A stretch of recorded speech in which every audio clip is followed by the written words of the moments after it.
Ja sé que aquests dies us pregunteu, què farem? Què direm?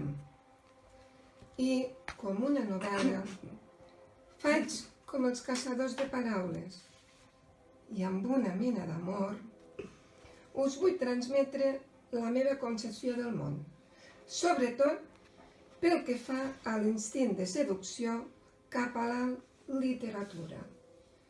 Posaré en pràctica la persuasió i m'entrenaré amb exercicis de fantasia per llegir, quan es fa fosc, en un racó de poesia.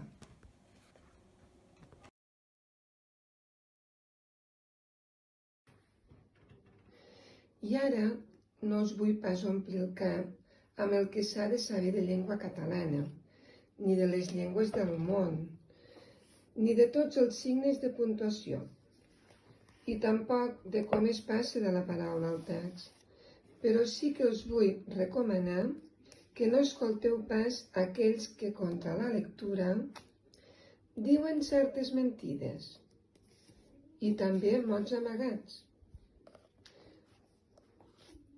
perquè les veus de l'experiència afirmen que s'ha de llegir per aprendre, perquè així, de mica en mica, s'omple la pica.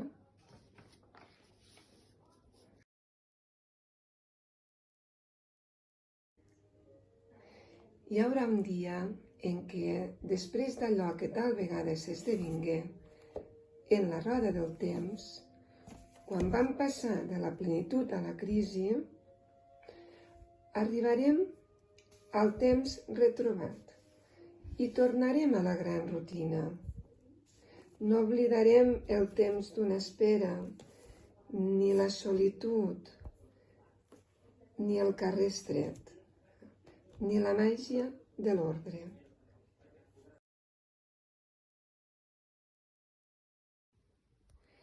Recordarem els orígens nacionals i direm, jo també cantava a l'estaca.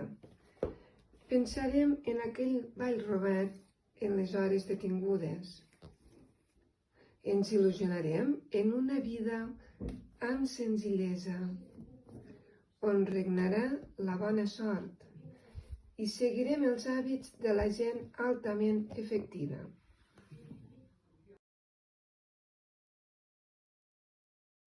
Però sabeu, tornarem a la tarda, a la sessió contínua de les 3:45, i ens podrem organitzar la llibreta de vacances.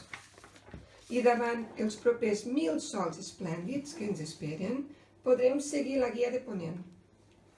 Tornarem a anar de la Terra a la Lluna, de Nador a Vic.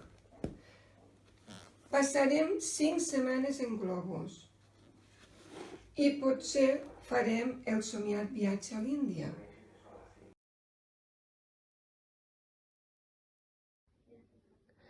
I decidirem fer 20 passos cap endavant. I amb el cor a la mà no perdrem l'alegria. Jo us receptaré 333 vitamines per a l'ànima i us desvelaré els secrets de la felicitat amb una rosa als llavis.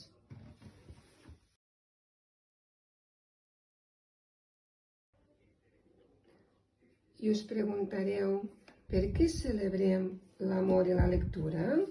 I jo us diré per fer-la petar, sobre els amors a la carta i sobre l'art d'educar amb amor.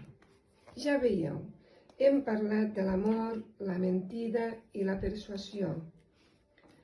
Compteu amb mi per llegir i escriure per viure.